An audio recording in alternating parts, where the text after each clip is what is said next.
Saya akan ngaji tentang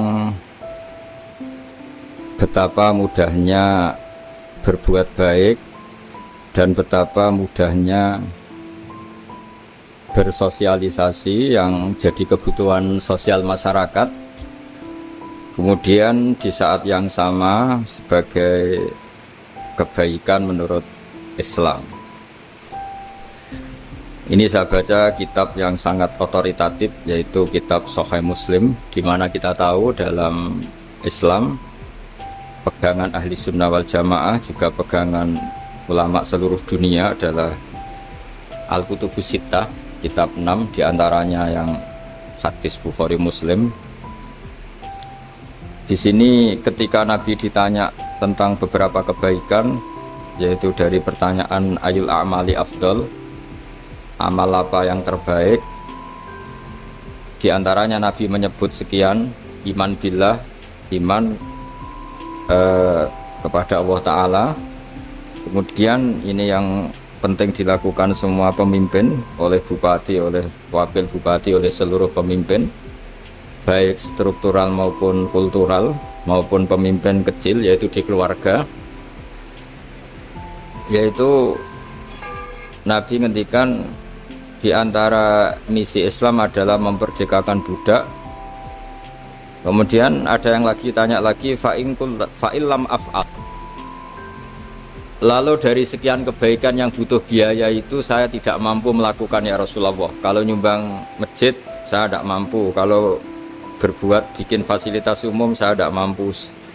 Ada yang sekian pertanyaan dari sahabat, kalau misalnya kebaikan yang butuh biaya kami tidak mampu, termasuk di sini disebutkan kemampuan berhaji, kemampuan zakat, kemampuan sedekah. Kalau semua itu kami tidak mampu ya Rasulullah.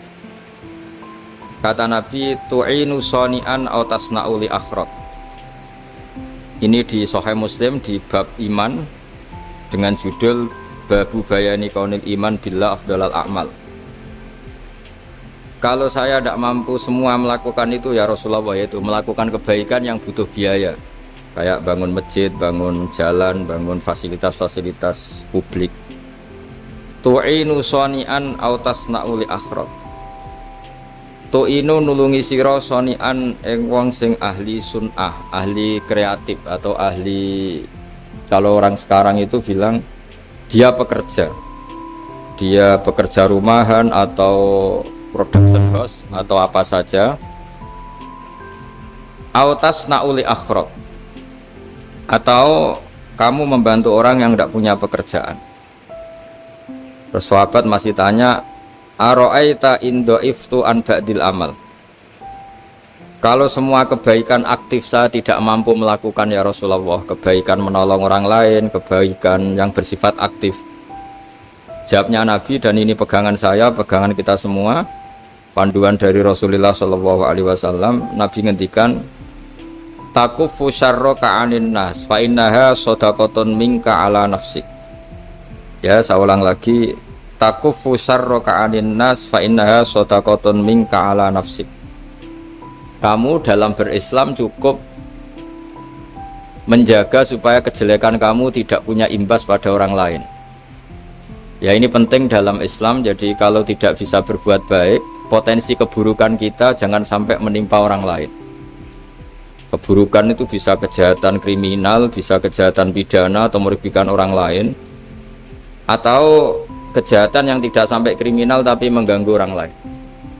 Misalnya contoh gampang ini, saya sumpek-sumpeknya sendiri ingin jalan-jalan, main di teman yang di jam kerja. Ini kan sumpek-sumpeknya saya sendiri ingin hiburan, terus wisata atau dolan ke teman yang sebetulnya saat itu dia mungkin ngaji atau kerja atau harus memenuhi kewajiban cari nafkah.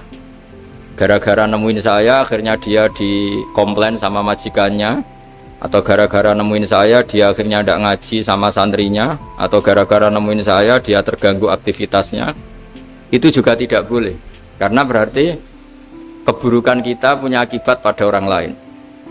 Jadi kaidah dalam Islam itu kalau tidak berbuat baik, potensi keburukan kita ini jangan sampai menimpa orang lain. Sehingga di sini Islam menyarankan uzlah. Uzlah itu nyepi. Jadi misalnya kita baru penat, baru bawaannya itu emosi, baru gak suka kumpul orang, itu ya sebaiknya jangan jalan-jalan, karena diantara kebaikan Islam itu tabassum, senyum, atau talqatu wajhin, ceria. Tapi karena kita mungkin jatuh kredit, jatuh hutang, atau punya masalah keluarga, sehingga bawaan kita itu emosi. Nah, dalam seperti ini sebaiknya uzlah, menutup diri. Sehingga kata Rasulullah SAW, dalam zaman akhir diantara kebaikan itu kamu meninggalkan manusia aktivitasnya, kemudian watada'un nas min syarrik, kamu meninggalkan manusia supaya gak kena keburukan kamu. Jadi ada momen, ada saat dimana kita mungkin kalau ketemu orang itu bawaannya ingin sengak, ingin ngomong yang gak enak, atau kita baru penat, itu sebaiknya uzlah saja, mengurung diri di kamar atau isolasi sendiri, karena bawaannya baru emosi.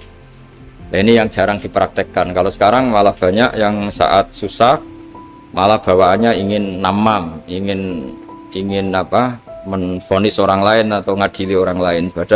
Padahal pesannya Nabi, kalau semua kebaikan aktif tidak bisa kamu lakukan itu, takuffu syarra ka'anin nas fa innaha shadaqatun minka ala nafsik. Sehingga keburukan kita, ya saya ulang lagi, keburukan kita yang ingin emosi, ingin apa, itu tidak punya akibat orang lain. Di sini kearifannya Rasulullah SAW, beliau masyhur ngendikan, layak dilqadi wa ghadban. Jangan sampai seorang hakim bikin keputusan ketika emosi, karena bawaannya orang emosi itu pasti nggak terkontrol intelektualnya, nggak terkontrol nuraninya, nggak terkontrol semua sifat baiknya. Itu kalau punya keputusan bahaya sekali. Sehingga Nabi dari awal ngendikan layak dilqadi wa ghadban, orang yang sedang emosi tinggi jangan bikin keputusan penting. Kemudian oleh ulama diteruskan juga jangan bikin keputusan penting orang yang sangat lapar, atau yang sangat kenyang, atau yang sangat ngantuk, atau yang super sibuk. Jadi hal-hal yang potensi buruk dalam mengambil keputusan itu harus ditinggalkan. Sehingga misalnya bupati atau wakil bupati kalau sedang tidak nyaman dengan suasana apa, nggak boleh rapat kemudian memutuskan keputusan penting. Begitu juga kiai dan semuanya. Nah, ini yang supaya otoritatif. Kenapa saya bawa kitab itu logikanya jelas ya. Kita sebagai dai, sebagai ustadz, atau sebagai mubalek, atau sebagai siapa saja, yang ingin kita wariskan ke umat Rasulullah adalah dawuh-dawuhnya Nabi. Dan kalau kita ngaji tidak pakai kitab, itu sebenarnya umat kita jejali dengan pikiran kita, dengan ide kita. Jangan-jangan ide kita, pikiran kita ini tidak mewarisi pikiran Islam, tapi pikiran kita atau emosi kita. Tapi kalau kita baca kitab, artinya umat ini berhak mendapat apa yang diteladankan dan disabdakan oleh Rasulullah SAW. Tapi kalau kita, itu pasti inginnya itu kita. Misalnya kita Bupati Banyuwangi, mungkin kita akan cerita Banyuwangi dengan asik. Tapi bagi daerah lain, apa urgensinya bagi saya? Begitu juga kalau kita kiai, mungkin kita akan cerita fadhilnya kiai. Tapi bagi orang lain yang keutamaannya jadi pekerja, jadi satpam, jadi guru, jadi pegawai negeri yang adil, sehingga subjektivitas kita ini akan tinggi.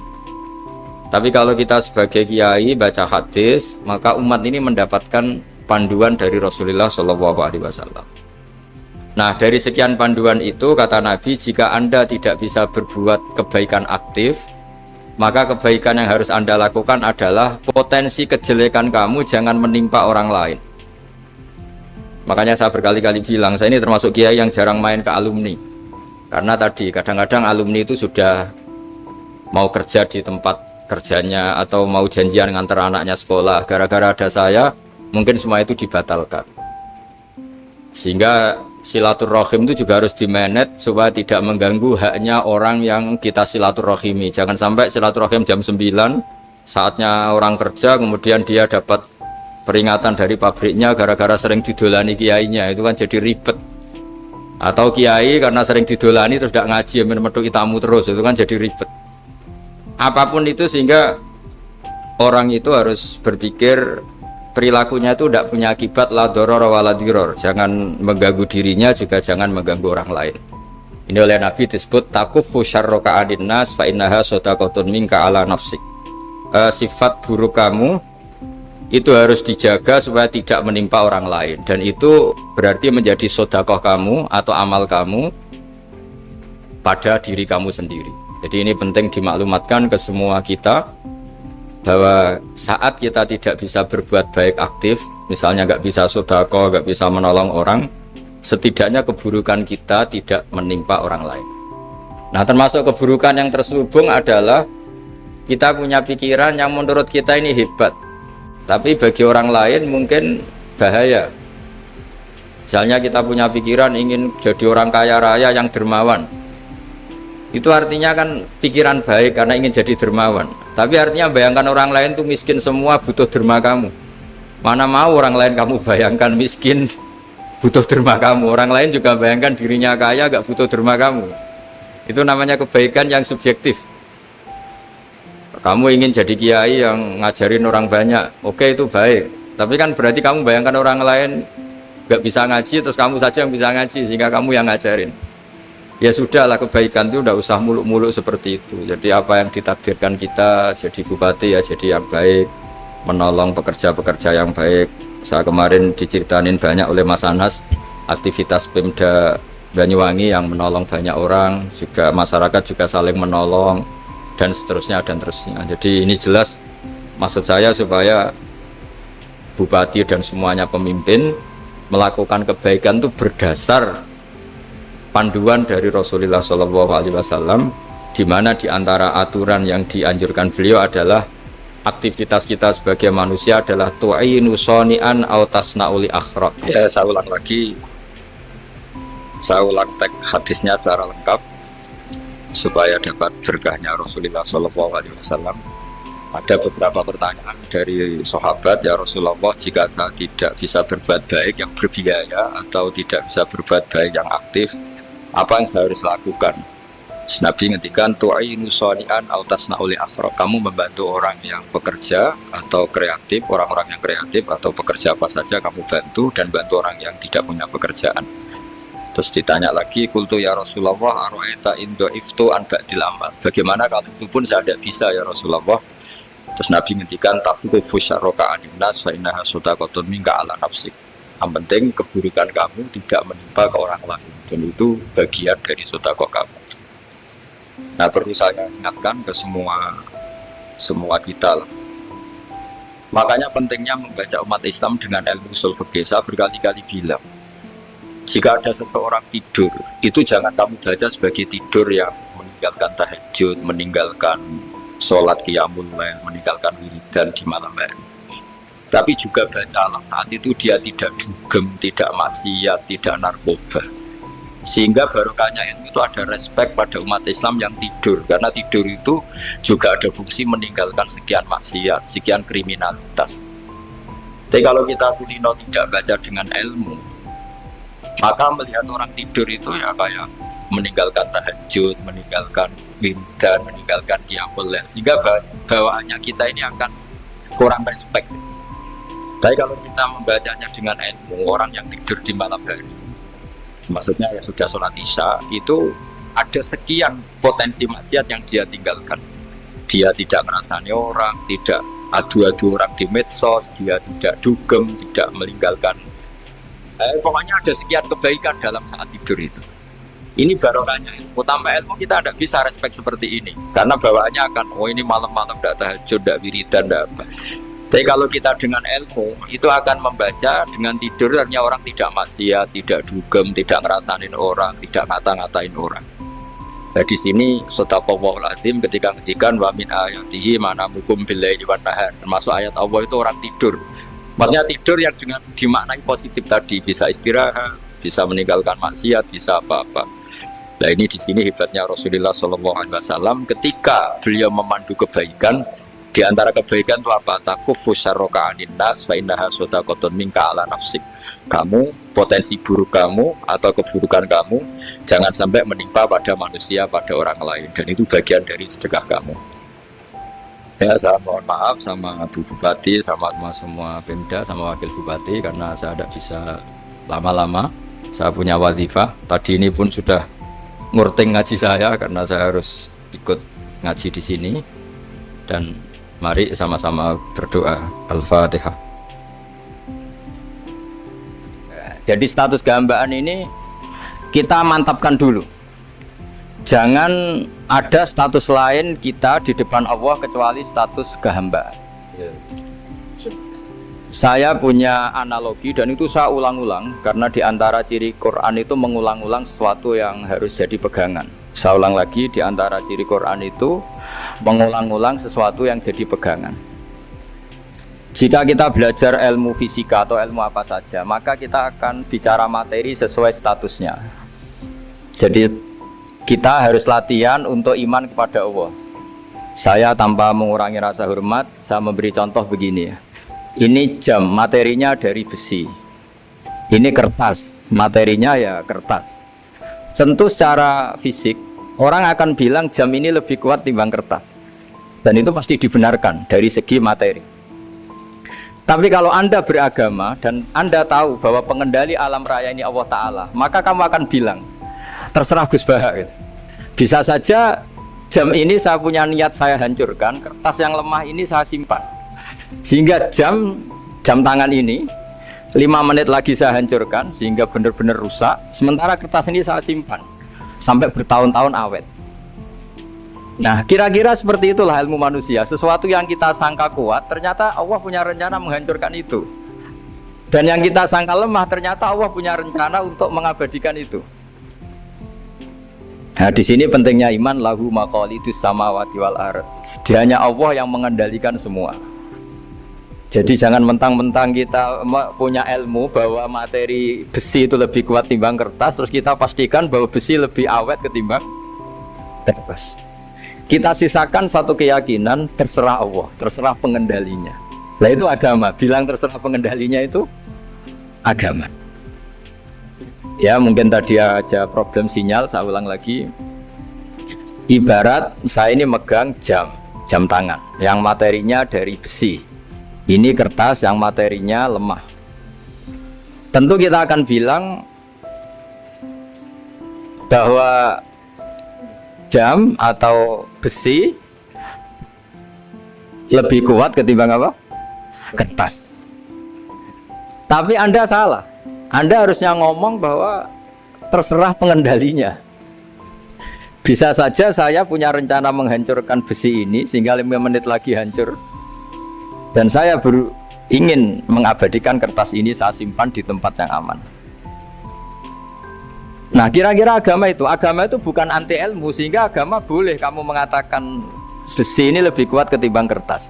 Tapi harus kamu tambahi dari segi materi. Tapi kalau dari segi pengendalinya, maka kita jawab terserah Allah Subhanahu wa ta'ala. Nah ini di sini pentingnya beragama. Jadi meskipun Mars tuh kayak apa kuatnya, bumi, gunung kayak apa kuatnya, ternyata gunung yang kita kira kuat ternyata nyimpan magma yang potensi meledak.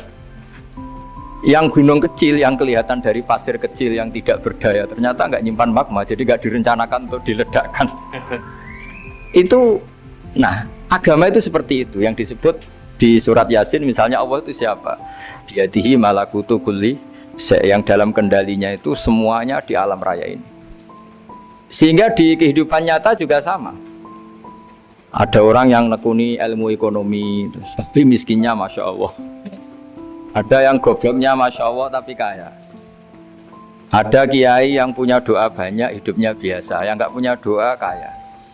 Itu saya pernah baca di sebuah hadis qudsi.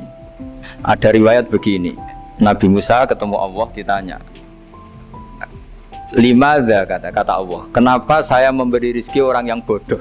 Mak itu orang yang bodoh sekali. Kadang tak ciptakan dia jadi orang kaya, dan yang pintar ekonomi kadang tak ciptakan jadi orang miskin. Si Nabi ini tanya, kenapa ya Allah? Supaya dia tahu yang mengendalikan rezeki itu saya, bukan ilmunya dia kan. Jadi banyak orang, misalnya kita yang pintar dipekerjakan orang yang nggak pintar, yang punya pabrik tidak pintar mengerjakan orang yang pintar. Jadi ya kira-kira agama itu seperti itu. Sehingga dalam kita beragama itu yang paling ditekankan itu tawadhu. Tawadhu itu merasa sopan atau memang sopan betul. Kalau dalam Ihya disebut, sekiranya Anda tidak bisa tawadhu secara rasa, tawadhulah secara ilmu. Saya ulang lagi ya, sekiranya Anda tidak bisa tawadhu secara rasa, tawadhulah secara apa? Ilmu. Karena ilmu itu akan abadi. Saya beri contoh begini, saya ini kan misalnya kiai di kampung saya atau di kecamatan saya. Saya mungkin bisa merasa hebat karena saya tokoh di sini. Tapi pastikan sebelum ada saya yang bernama Baha ini, agama sudah jalan. Dan di daerah lain yang nggak kenal saya juga agama sudah jalan. Betapa tidak pentingnya saya di kawasan-kawasan yang nggak butuh saya atau di era yang sebelum ada saya. Nah dengan ilmu seperti itu orang pasti tawaduk karena dia tahu daerah yang nggak ada saya ternyata ya ada masjid, ada agama. Periode yang sebelum ada saya juga agama jalan.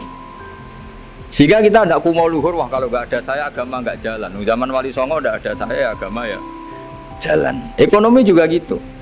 Kalau Anda pakar ekonomi yang mensejahterakan rakyat, cara tawaduk itu kalau nggak bisa dengan rasa, dengan ilmu. Sebelum ada kamu banyak orang kaya, banyak orang yang nggak kenal kamu juga kaya.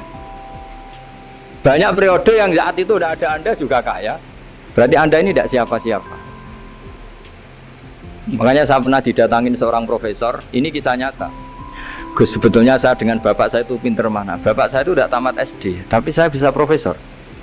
Saya ini profesor, anak saya naik kelas saja sudah senangnya bukan main. Setidaknya ini orang bodoh bisa menciptakan orang pinter. Yang orang pinter kesulitan menciptakan orang pinter lagi. Nah, kalau kita tidak bisa tawaduk secara rasa, tawaduklah secara ilmu. Ikhlas juga gitu, saya sering ngajarkan ikhlas di beberapa kesempatan ngaji.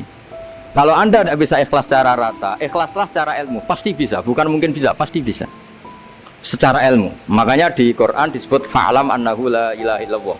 Ilmu, fa'lam itu dari kata ilmu. Saya beri contoh, saya mulai kecil sampai sekarang saya sekitar umur 50 tahun. Mulai kecil sampai sekarang itu ya bilang kalau kertas ini putih itu ya ada yang gaji, ada yang bayar, tapi saya selalu bilang kertas ini putih.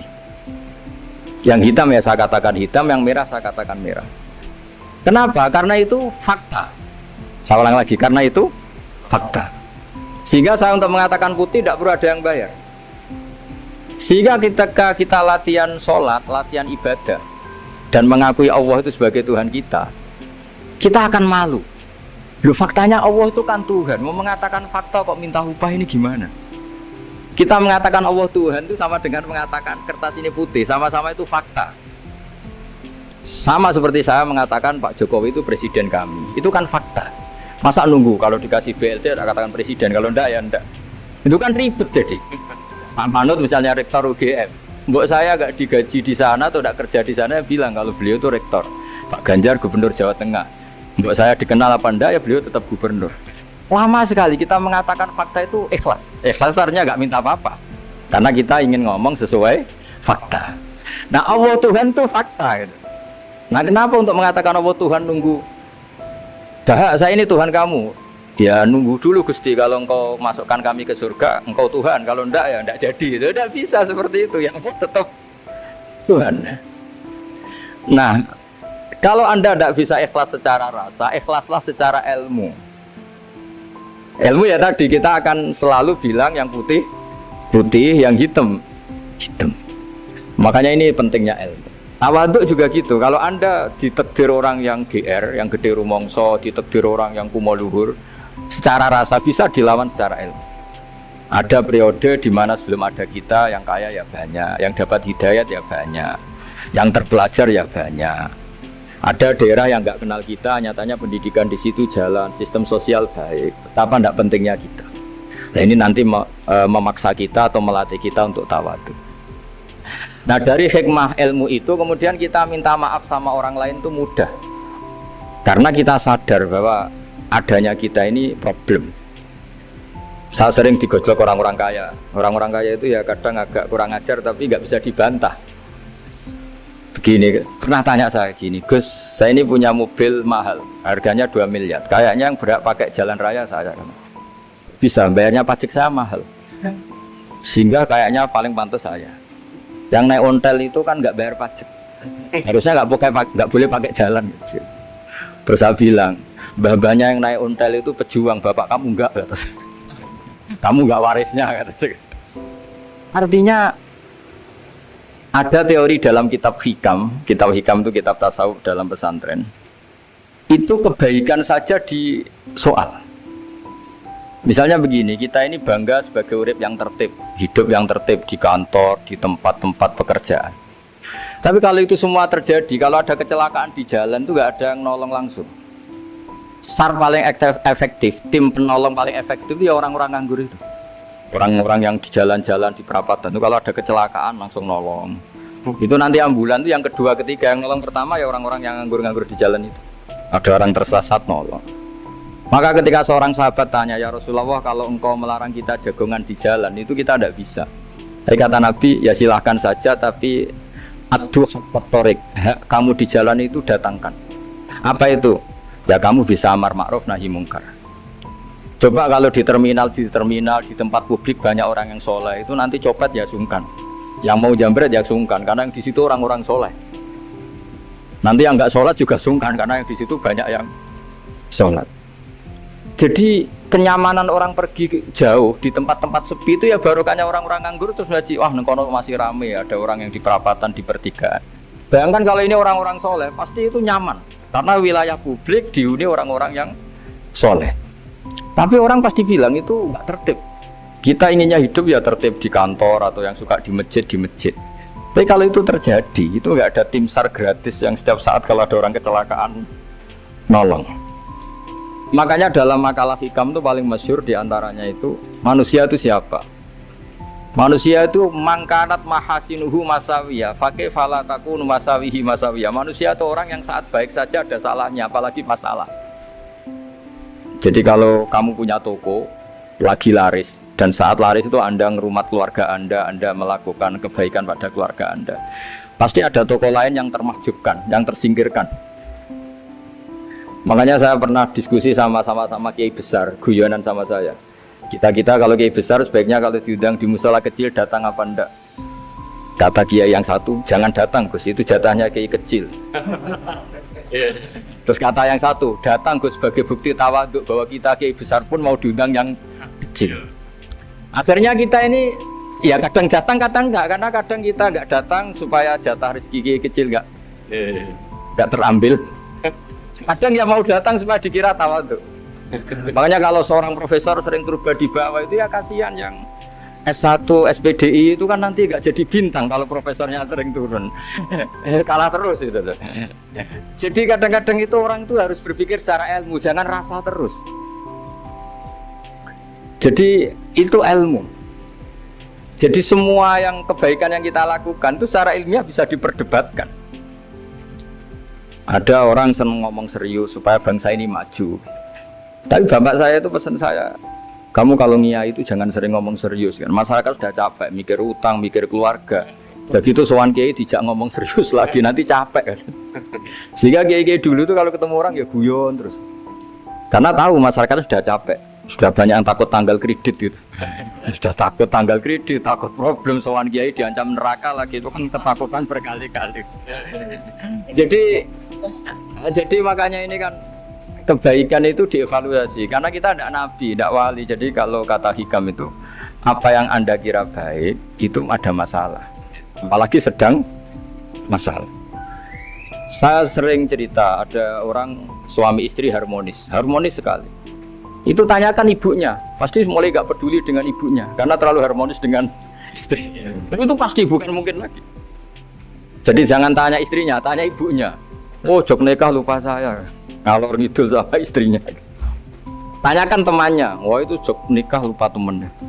Tapi yang baik sama teman, tanyakan istrinya, jatah belanja untuk ngopi. Begitu terus itu. Jadi siklus sosial itu. Nah di sini pentingnya saling minta maaf karena dalam kebaikan kita pasti ada kesalahan. Ketika karir kita baik di pemerintahan maupun di kampus, pasti dengan sendirinya ada yang agak tersingkirkan. Meskipun itu sudah hukum alam, tapi apapun itu kita harus minta maaf. Makanya banyak saya sering cerita berkali-kali. Dulu itu ada dua nabi yang seangkatan. Itu luar biasa debat ilmiahnya, tapi debat baik. Mulai dulu ya ada polemik itu ya mulai dulu ya ada.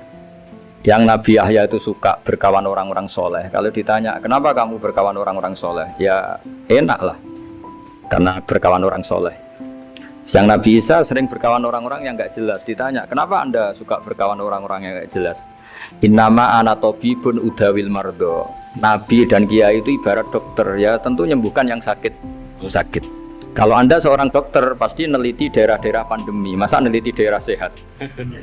Nah, jadi dulu bapak wasiat ke saya gitu, kowe nak jadi kiai kok bengkel. Jadi kiai itu kayak bengkel, kalau nggak siap dadani orang nggak jelas ya jangan jadi kiai kan. Itu ya, tapi kan masalahnya kita sendiri solehnya pas-pasan, takut terkontaminasi. Jadi yang jelek bukan jadi baik, kita yang baik jadi jelek. Nah itu kan mulai dulu ya polemik, sejauh mana kita punya kekuatan untuk tidak terpengaruh yang negatif. Yang negatif terpengaruh kita menjadi positif. Jadi ini cerita-cerita sawalan bahwa dalam kebaikan kita itu ada kesalahan. Maka kita tetap istighfar, tetap saling minta maaf.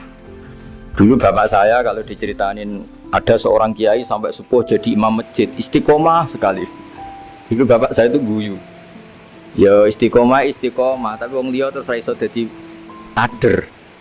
Jadi calon-calon kiai ini sudah putus asa karena nggak pernah punya kesempatan jadi imam. Jadi di balik istiqomah itu ya ada memakjubkan orang lain. Makanya alhamdulillah di Indonesia itu ada pegawai pensiun, kalau enggak habis itu. Karena yang anyar-anyar itu mesti ini kurang pengalaman, ini kurang senior. Tapi baru kan ada pensiun kan gantian. Masalahnya di dunia kiai itu tidak ada pensiun.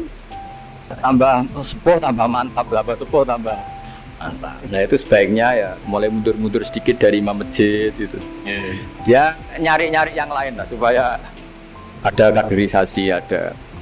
Jadi intinya itu di balik kebaikan yang kita lakukan pun itu ada masalah sehingga kita butuh istighfar. Di sini pentingnya dawuhnya para wali-wali, dulu ada istilah wastighfaruna yahtaju ilal istighfar. Ketika kita minta maaf, sebetulnya minta maaf sendiri itu butuh minta maaf lagi. Minta maaf lagi itu butuh minta maaf lagi. Misalnya saya dengan Mas Hilmi ini akrab, pernah pakai uangnya misalnya. Itu kadang kita bayar itu malah tersinggung, kok kayak orang lain saja bayar. Minta maaf juga gitu, kalau kamu punya teman akrab terus minta maaf resmi itu tersinggung, kayak wong liya ae jaluk sepuro. Jadi kadang jaluk sepuro itu malah masalah. Itu kan sama, kamu punya teman akrab terus kalau mau main assalamualaikum, sakit masuk nopo boten, angsal boten, boleh enggak main, itu mesti teman kamu tersinggung, kok kayak orang lain saja. Artinya ketika anda merasa benar karena protokoler ketika masuk ke teman, ternyata itu salah. Teman kamu maunya enggak protokoler karena sudah akrab. Tapi ketika kita merasa akrab, ternyata selonang-selonang dianggap problem, kita tidak pernah tahu. Nah di sini kata ulama-ulama, minta ampun itu kebutuhan manusia karena dalam kebaikan kita pasti ada kesalahan. Makanya disebut wastighfaruna yahtaju ilal istighfar. Kita selalu diajari Rabbana dzalamna anfusana, ya Allah, kita ini selalu mendolimi diri kita sendiri. Jadi saat kita baik pun ada unsur kesalahan. Yaitu tadi, kalau anda jadi orang pasti ada yang termahjubkan. Kalau anda kiai besar atau profesor atau pejabat turun ke bawah, ya kalau gubernur turun terus ya bupati gak jadi bintang. Kalau saya kiai besar misalnya turun terus ya kiai kampung itu ya kasihan. Saya pernah diundang Marakipan gak datang itu kiai kecil bilang matur nuwun Gus gak teko, aduh iwake gak untuk saya katanya. Barokahnya saya ada. Itu lucu ya, matur nuwun betul. Matur nuwun Gus jenengan gak dugi jadi. Akhirnya jatah besarnya untuk saya. Nah, tapi yang punya rumah komplek. Terus udah ngeratau teko PP aku wong cilik. Nah, ini saya harus mendahulukan versi Sohibul Bait yang punya rumah apa versi kiai yang termakjubkan. Artinya pilihan apapun saya harus istighfar karena ada saja unsur salahnya. Ya makanya ini kan ya saya minta UGM juga saya sering undang saya terus nanti dikira karena kampus besar Gus Bak mau juga keliru lagi. Kalau 1-2 kali mungkin boleh, kalau keseringan ya nggak boleh, nanti itu dikira saya maunya hanya sama kampus besar, padahal saya sama RT ya sering datang juga. Nah ini yang terakhir saya bacakan teks otoritatif sebagaimana janji saya. Kata Rasulullah SAW di sebuah hadis. Ini terakhir nanti supaya nggak lama-lama, saya juga punya wadhifah. Ada orang itu punya hutang itu ya hutang, memang hutang. Singkat cerita, orang itu tidak bisa bayar sampai akhirat. Dan aturannya Allah, orang yang punya hutang tidak bisa bayar ini harus diaudit, harus diselesaikan di akhirat. Kalau tidak bisa diselesaikan di dunia, diselesaikan di akhirat. Walhasil akhirnya di akhirat itu ditagih dan tidak mampu bayar. Karena di akhirat sudah tidak ada kredit, tidak ada ATM, tidak ada apa saja. Terus kata Allah, solusinya kebaikan kamu dikasihkan yang ngutangi. Ternyata kebaikan dia tidak cukup juga. Bayarnya apa? Kejelekan yang ngutangin dikasihkan yang utang. Kayak apa celakanya? Kebetulan yang ngutangi salahnya banyak, ini kan repot. Tapi Allah itu tidak suka kalau ada orang mukmin yang satu saudara kemudian masuk neraka karena saudaranya ini. Kata Allah, jika ini masuk neraka berarti disebabkan komplain atau ketidakikhlasan temannya yang mukmin. Masa orang mukmin menyebabkan mukmin yang lain masuk neraka? Allah tidak ingin. Makanya diantara nikmatnya beragama itu ukhuwah, persaudaraan. Baik persaudaraan atas nama iman atau atas nama kebangsaan atau atas nama kemanusiaan. Akhirnya si yang ngutangi ini tadi, jangan dibahasakan kreditur, nanti kita kayak bangunnya yang ngutangin nanti. Dia bahasa gampangnya yang ngutangin, karena tidak semua orang ngutangnya sama bank. Sama Allah ditunjukkan satu surga yang luar biasa. Nanti tak baca teks Arabnya ya, supaya dapat berkahnya bahasa Arab. Terus saking mewahnya surga itu, si yang ngutangin tanya, ya Allah itu untuk nabi siapa? Karena semewah itu pasti untuk kelas nabi. Atau untuk wali siapa? Katanya, terus kata Allah, sabda Allah, untuk siapapun yang mampu membeli. Lalu siapa yang bisa membeli surga semewah itu? Kamu bisa. Terus dengan apa ya Allah? Kamu mengampuni teman kamu itu, kamu bebaskan dari utangnya. Nanti tak kasih surga itu. Terus akhirnya sama Allah, kata orang itu, ya Allah saya bebaskan. Ya sudah, kamu berdua masuk surga. Karena Allah tidak ingin ada kasus aneh. Dua orang mukmin ini kan bersaudara. Masa bersaudara kemudian yang satu menjadi penyebab masuknya neraka karena ini tidak mau memaafkan. Artinya kalau kita syawalan itu harus benar-benar mau memaafkan, karena kalau tidak Anda menjadi penyebab teman kamu masuk neraka. Jadi kita janganlah jadi orang mukmin yang menjadi problem bagi saudara kita. Jadi makanya saya itu berharap ada wali utang saya tidak bisa bayar, karena ini masih dibela-belain Allah ini. Karena Allah nggak ikhlas kalau ada walinya masuk neraka. Jadi kalau ada wali utang kamu, itu utangin saja, doain nggak bisa nyaur, no? Nggak bisa bayar. Nanti ini akan dibela-belain Allah di akhirat. Karena wali ini nggak pantas masuk neraka. Ya, jadi kalau ada wali utang kamu mau bayar, sudah nggak usah bayar, nanti di akhirat saja.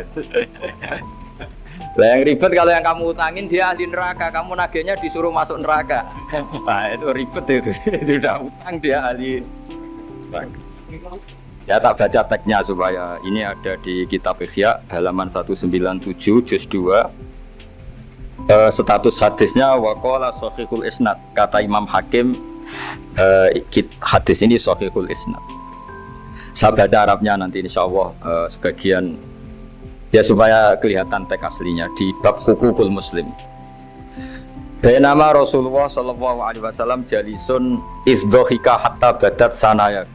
Nabi ketika santai-santai duduk tahu-tahu tertawa sampai gigi depannya itu kelihatan. Jadi tertawa sangat sampai gigi depannya kelihatan. Yang notabene beliau sering hanya senyum, kali ini tertawa betul sampai gigi depannya kelihatan. Faqala Umar radhiyallahu anhu, ya Rasulullah bi abi anta wa ummi mal ladzi adhakaka. Apa yang bikin kau sampai tertawa seperti itu? Qala rajulani min ummati jasaya baina yaday rabbil izzah. Dua lelaki dari umatku sama-sama sungkeman nuntut keadilan di depan Allah. Jasaya itu sungkem, duduk bersimpuh itu kalau dalam bahasa Arab itu apa? Namanya jasiyah. Faqala ahaduhuma ya rabbi khudli mazlamati min hadza. Faqala wa rudda ala akhika mazlamata. Qala ya rabbi lam yabqali min hasanati syai'un. Faqala wa ta'ala li talib kaifa tasna'u bi akhika wa lam yabqa lahu min hasanati syai'un. Faqala ya rabbi falyahmil anni min auzari. Kalau kebaikannya dia tidak cukup, ya salah saya supaya dilimpahkan ke dia. Terus summa fadat aina Rasulillah sallallahu alaihi wasallam bil buka. Nabi di tengah-tengah cerita itu nangis. Senangis-nangisnya karena habis seneng lalu nangis karena ini kan kebaikannya sudah dikasihkan habis nggak cukup. Akhirnya kejelekan yang utangin ini diberikan. Makanya kalau kamu ingin masuk surga, utangi orang-orang soleh sebanyak-banyaknya. Dan doain nggak bisa apa? Nyaur. Tapi tak jamin orang soleh itu nggak suka utang. Karena hidupnya sederhana ini. Kayaknya saya tidak akan utang Mas Ilmi itu. Karena orang soleh itu hidupnya sederhana, pasti tidak butuh. Kalaupun utang paling ya untuk makan, kan gampang nyaurnya apa? Terus kata Rasulullah, faqala inna dzalika la yaumun 'azimun yauma yahtadun nasu fihi ila yuhmala anhum min auzarihim. Terus fayaqulu Allah ta'ala lil mutadzallim irfa basarak. Coba kamu lihat yang di sana itu ada apa?